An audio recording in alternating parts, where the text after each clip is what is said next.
வணக்கம். இது தமிழம் மலையொலி. நான் உங்கள் செந்தில்நாதன். இன்று நாம் பார்க்க இருக்கின்ற தலைப்பு, தமிழக முதல்வர் திரு மு.க.ஸ்டாலின் அவர்களினுடைய அமெரிக்க பயணம் முதலீடுகளை ஈர்ப்பதற்கா அல்லது தங்களுடைய குடும்ப சொத்தை அதிகப்படியாக முதலீடு செய்வதற்கா என்கின்ற விவாதங்கள் இணையதளங்களில் போய்கிட்டு இருக்குது. குறிப்பாக இந்த தலைப்பிற்கு செல்வதற்கு முன்னாடி நமது தமிழம் மலையொலி 2வது பாகத்தை எல்லோரும் ஆதரிக்கணும். அதாவது அதிகப்படியான சந்தாதாரர்கள் என்று சொல்லக்கூடிய சப்ஸ்கிரைபரை நீங்கள் முன்மொழியணும். நீங்களும் இதில் சப்ஸ்கிரைபராக ஆகணும். ஏற்கனவே நம்ம வைத்திருந்த தமிழம் மலையொலி நிரந்தரமாக மூடப்பட்டிருக்கிறது. நிரந்தரமாக அதற்கான அதாவது வீடியோ போடுகின்ற வாய்ப்பு இருக்கும். அதோட ரீச்சபிலிட்டி, அதாவது அதனுடைய பரவல் முற்றிலுமாக குறைக்கப்பட்டிருக்கிறது. அதனால தான் நம்ம தமிழம் மலையொலியினுடைய 2வது பாகத்தை தொடங்கி நடத்திக்கிட்டு இருக்கிறோம். உங்களுடைய பேராதரவு இதற்கு தேவைப்படுகிறது என்பதையும் ஒரு கோரிக்கையாக வைக்கிறோம். நம்ம தமிழக முதல்வர் ஸ்பெயின் போயிட்டு, அதன் பிறகு அரபு தேசங்களுக்கு போயிட்டு, அதன் பிறகு ஜப்பான் போயிட்டு, இப்பொழுது அமெரிக்க பயணத்தை மேற்கொண்டிருக்கிறாரு. இணையதளங்களும் சரி, இணையதளவாசிகளும் சரி, எதிர்கட்சி தலைவர்களும் சரி, அவங்க கேட்கிற கேள்விகள் என்னென்னா, ஸ்பெயின் போகும்போது ஒரு வாக்குறுதி கொடுத்தாங்க, அந்த வாக்குறுதியினுடைய நிலைமை என்ன அப்படி. அதே போல் அரபு தேசங்களில் ஒரு முதலீட்டாளர்கள் மாநாடு போட்டு இதே தமிழக முதல்வர் மற்றும் அமைச்சர் பெருமக்கள், இன்னும் சொல்லப்போனால் மருமகன்கள் கிடையாது, மருமகன் அப்புறம் மகன் எல்லாருமே போனாங்க. போன பிறகு அதனுடைய வருகை என்ன, அதாவது முதலீடுகளினுடைய வருகை என்ன, அதனுடைய தொழில் வளர்ச்சி, தமிழ்நாட்டில் தொழில் வளர்ச்சி என்ன அப்படிங்கிறது. அதே போல் ஜப்பான் நாட்டுக்கு போயிட்டு ஜப்பான் நாட்டில் என்ன நடந்துச்சு, என்ன மாதிரியான முதலீடுகளை ஈர்த்தார், இது குறித்தெல்லாம் இதுவரையும் எதுவுமே பேசப்படலை. இன்னும் இது ஒரு அரசுமுறை பயணம் என்பதனால அதனுடைய போக்குவரத்து செலவுகள், முதல்வரினுடைய 15 நாள் பயணமாக போயிருக்கிறாரு. அந்த 15 நாளினுடைய பயண போக்குவரத்து செலவு, அவருடைய தூங்கல், அவருடைய விடுதி, அவருடைய சுற்றுலா எல்லாத்தையுமே தமிழக அரசினுடைய வரிப்பணத்திலிருந்து செலவிடப்படுகிறது. இன்னும் சொல்லப்போனால் தமிழக முதல்வர் திரு மு.க.ஸ்டாலின் அவர்கள் அமெரிக்கா போகிறதுக்கு முன்னாடியே இந்த தொழில்துறை அமைச்சர் டிஆர்பி ராஜா அவர்கள் முன்னாடியே போயிட்டார். விமான நிலையத்தில் கூட தமிழக முதல்வரை வரவேற்றது டிஆர்பி ராஜா அப்படின்னு செய்திகளை பார்க்க முடிகிறது. இப்போது இவங்க ஒட்டுமொத்தமாக தமிழகத்தில் இருக்கின்ற அந்த எதிர்கட்சி தலைவர்களாக இருக்கட்டும், மற்ற ஆட்களாக இருக்கட்டும், நீங்கள் எதற்காக முதலீடுகளை ஈர்ப்பதற்கு வெளிநாடுகள் போகணும். வெளிநாட்டுக்குள்ளே போய் நீங்கள் அதாவது இங்கேருந்து ஏதாவது ஒரு ப்ராஜெக்ட் ப்ரெசன்டேஷன் அல்லது தமிழ்நாட்டில் தொழில் தொடங்குபவருக்கு என்னென்ன வாய்ப்புகளை கொடுக்குறோம், இடம் கொடுக்குறோம், மின்சாரம் கொடுக்குறோம், அது மாதிரி என்னென்ன தொழில்களுக்கு என்னென்ன மாதிரியான ஒரு மேனிஃபெஸ்டோவை நீங்கள் ப்ரிப்பேர் பண்ணிட்டு போய் அங்கே டிஸ்பிளே பண்ணுறீங்களா? அந்த டிஸ்பிளே பண்ணும் பொழுது, அது மாதிரி வெளியிடும் பொழுது யாராச்சும் பார்த்துட்டு தன்னால் அந்த சூழலில் தொழில் தொடங்கி நம்மளால் வெற்றி பெற முடியும் அப்படிங்கிற ஒரு சூழல் இருக்கா அப்படிங்கிற ஒரு கேள்வியை எல்லா தரப்பும் வைக்கிறாங்க. கூடுதலாக இப்போ பார்த்திங்கன்னா, தமிழகத்தினுடைய first night race, first India night race, அதாவது ஃபஸ்ட் நைட் ரேஸ், இந்தியாவினுடைய ஃபஸ்ட் நைட் ரேஸை நடத்திக்கிட்டு இருக்கிறாங்க. நீங்கள் தவறாக நினைக்கக்கூடாது. அப்படி தான் உடன்பிறப்புகள் உதயநிதி ஸ்டாலின் அவர்களுடைய படம் போட்டு இந்த ஃபார்முலா 4 கார் பந்தயத்தினுடைய அந்த டிஸ்பிளேயை வச்சுருக்காங்க. இந்தியாவினுடைய முதல் இரவு கார் பந்தயம் அப்படின்னு போடுறதுக்கு பதிலாக முதல் இரவு அப்படிங்கிறத முதலிரவு அப்படிங்கிற மாதிரி அதாவது பொருள் கொள்ளும் வகையில் இந்தியாஸினுடைய ஃபஸ்ட் நைட் ரேஸு அப்படின்னு சொல்லி டிஸ்பிளே இருக்குது. இப்போது இந்த ஃபஸ்ட் நைட் ரேஸ் என்று சொல்லக்கூடிய ஃபார்முலா 4 கார் பந்தயத்தினுடைய அவங்க அதாவது மோட்டோவாக என்ன சொல்கிறாங்க அப்படின்னு சொன்னால், நம்ம இதுபோல் ஒரு கார் பந்தயத்தையும் உலக பிரசித்தி பெற்ற விளையாட்டுகளை நம்ம நடத்தும் பொழுது தமிழகத்திற்கு என்று வெளிநாட்டினரினுடைய பார்வைப்படும். அதனால இது ஒரு ஃபார்முலா 4 கார் ரேஸையே நடத்துகிற அளவுக்கு இங்கே இன்ஃப்ராஸ்ட்ரக்சர் இருக்குது அப்படின்னு சொன்னால், முதலீட்டாளர்களை நம்ம நம்மளே போய் கேட்காமையே அவர்களே வருவார்கள் அப்படின்னு சொல்லி தான் இந்த ஃபார்முலா 4 கார் ரேஸை அதாவது இந்தியா ஃபஸ்ட் நைட் ரேஸை இவங்க தொடங்கினாங்க. இப்போ கூட ஏதோ மழை வருது அப்படின்னு ரொம்ப கவலையில் உதயநிதி ஸ்டாலின் இருந்ததாகவும், அதற்கு உடன்பிறப்புகள்லாம் நாங்கள்லாம் ரோட்டை பார்த்துக்குறோம், நீங்கள் எதுவும் கவலைப்படாதீங்கன்னு சொன்னதாகவும் செய்திகள் வருகிறது. சரி, அது ஒரு பக்கம்.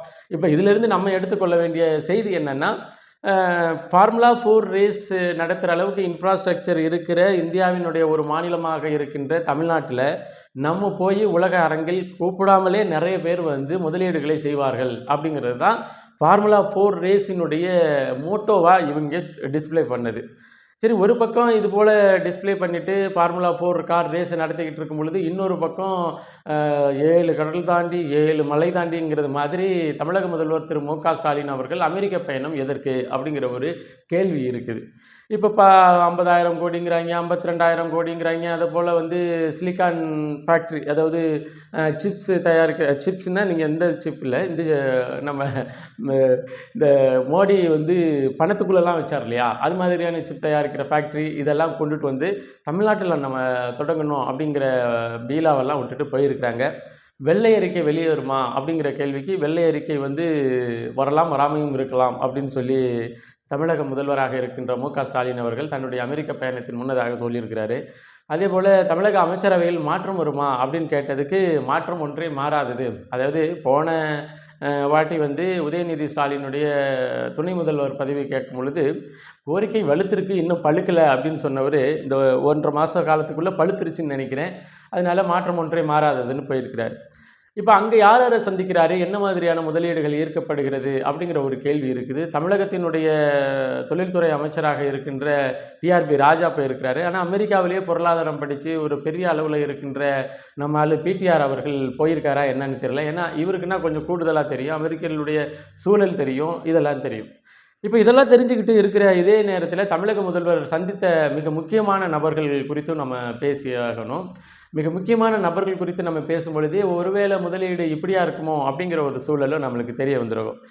நடிகர் நெப்போலியன் குறித்து நீங்கள் கேள்விப்பட்டிருப்பீங்க. அவர் வந்து அமெரிக்காவில் 1000 ஏக்கர் நிலப்பரப்புகளை பெற்ற ஒரு பெரிய பண்ணையையும், அப்படி பகுதி பகுதியாக வந்து பண்ணை, குதிரை பண்ணை ஒரு பக்கத்து, ஆட்டு பண்ணை ஒரு பக்கத்து, மாட்டு பண்ணை ஒரு பக்கத்து, காய்கறி விளைச்சல் ஒரு பக்கத்து, அப்படின்னு 1000 ஏக்கர் பரப்பளவிலான ஒரு பண்ணை ஒன்று தயாரிச்சிருக்கிறாரு.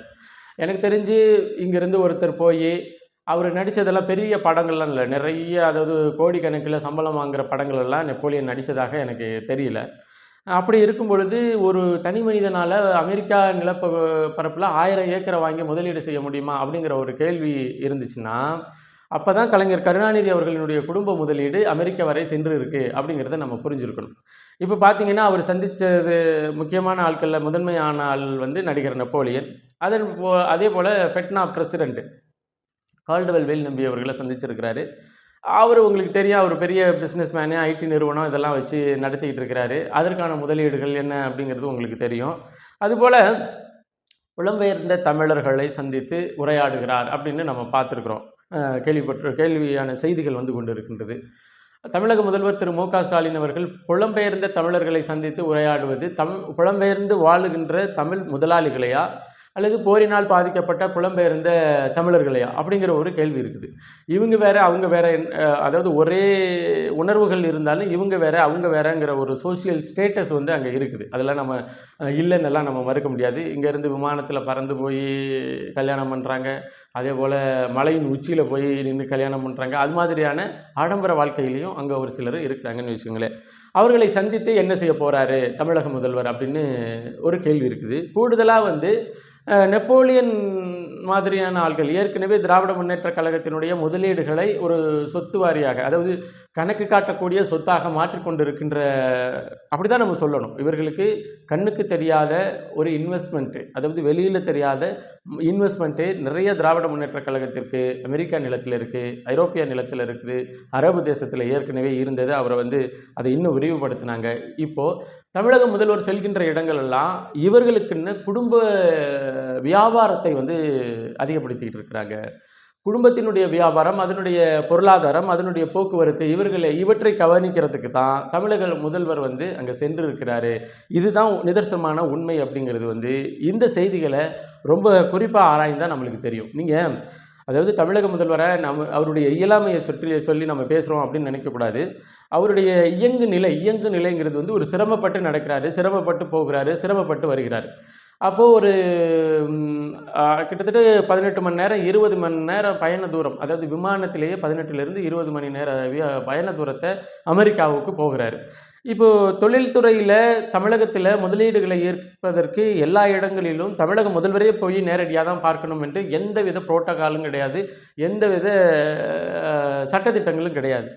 தமிழக அமைச்சரவையில் இருக்கிற அந்த துறையை பார்க்கின்ற அந்த அமைச்சர் நேரடியாக போய் ஒரு தொழில் முனைவோர் மாநாட்டில் கலந்துக்கலாம், அல்லது மாநாட்டை கூட்டலாம். அதில் வந்து எங்கள் தமிழகத்தில் நீங்கள் தொழில் தொடங்கணும்னா என்னென்ன முறையில் உங்களுக்கு சலுகை கொடுக்குறோம், இத்தனை ஏக்கர் நிலம் கொடுக்குறோம், தடையில்லா மின்சாரம் இவ்வளவு கொடுக்குறோம், தண்ணி இவ்வளவு கொடுக்குறோம், இதற்கு வரியாக நாங்கள் எதுவும் வாங்கலை, இது அப்படிங்கிற உங்களுடைய இன்ஃப்ராஸ்ட்ரக்சர் கான்ட்ரிபியூஷனை நீங்கள் எக்ஸ்பிளைன் பண்ணிங்கன்னா முதலீடு செய்யணும்னு நினைக்கிறவன் நேரடியாக முதலீடு வந்து செய்வான். இங்கே போய் திரு மு.க. ஸ்டாலின் அவர்கள் சந்தித்து இவர் வந்து ஒட்டுமொத்த தமிழ்நாடு தன்னுடைய குடும்ப சொத்து, என் குடும்ப சொத்தை உங்களுக்கு கொடுக்குறேன், நீங்கள் தானமாக கொடுக்குறேன், நீங்கள் வந்து முதலீடுங்க செய்யுங்க அப்படின்னு சொல்லி இவர் கையெழுத்து போட்டு இவர் நுனி நாக்கில் ஆங்கிலம் பேசி அதை புரிஞ்சுக்கிட்டு அவங்கள ஈர்க்கிறது இதெல்லாம் வாய்ப்பே இல்லை.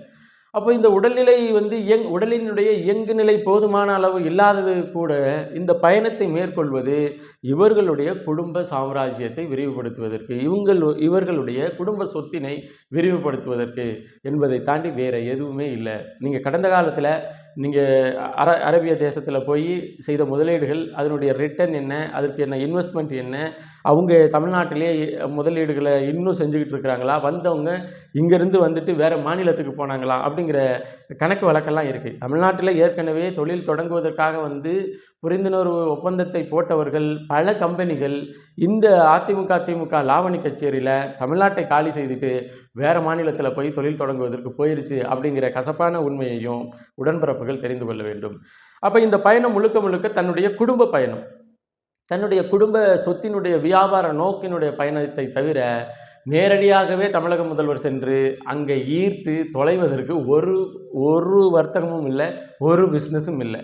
ஏன்னா இவங்க மாநில அரசால் ஒத்துழைப்பு கொடுக்கக்கூடிய எல்லாத்தையும் இவங்க சொல்லிடுவாங்க. ஆனால் மத்திய அரசினால் கொடுக்கக்கூடிய ஒத்துழைப்பு வெளிநாட்டவருக்கு வந்து மிக முக்கியம். ஒரு தொழிலில் அவங்க கஸ்டம் டியூட்டிலேருந்து கிளியரன்ஸ் வாங்குகிற வரலையும் மாநில அரசினுடைய கண்ட்ரோலில் இல்லை அப்படிங்கிறதெல்லாம் மாநில அரசு புரிந்து கொண்டால், ஐயோ மு.க. ஸ்டாலின் போய் முதலீடுகளை இருக்கிறாரு, அவர் அப்படி பண்ணார் இப்படி பண்ணார் அப்படிங்கிற ஒரு பொய்யான பிம்பத்தை மக்கள் மத்தியில் நம்ம கட்டமைக்காமல் இருந்துடுவோம். உண்மையில் பார்த்தா அங்கங்கே போகிறவர்கள் அங்கங்கே ஒவ்வொரு மாநிலத்திலையும் சரி, ஒவ்வொரு நாட்டிலையும் சரி, திராவிட முன்னேற்றக் கழகம் தங்களுக்கென்று குடும்ப முதலீட்டை வைத்துள்ளது. அந்த முதலீட்டினுடைய வரவு செலவை பார்ப்பதற்காகவும் கூடுதலான முதலீடுகளை செய்வதற்காகவும் தான் இந்த மு.க. ஸ்டாலின் அவர்களினுடைய வகையறா அவர்கள் தமிழக அரசினுடைய பயணமாக, அதாவது அப்படி போனால் தானே, இப்போ நம்ம ஒரு இடத்துல வேலை செய்கிறோம், இப்போ பொள்ளாச்சியை போய் பார்க்கணும் அப்படின்னு சொன்னால் வேலை செய்கிறவங்க அந்த வேலை செய்கிற நிறுவனத்திலேருந்து பொள்ளாச்சி போகிற வாய்ப்பு ஏதாச்சும் இருக்குதான்னு பார்ப்பாங்க. அவங்களே ஃப்ளைட் பஸ் ஃபேர் கொடுத்து அல்லது ட்ரெயின் ஃபேர் கொடுத்து அது மாதிரி போவாங்க இல்லையா.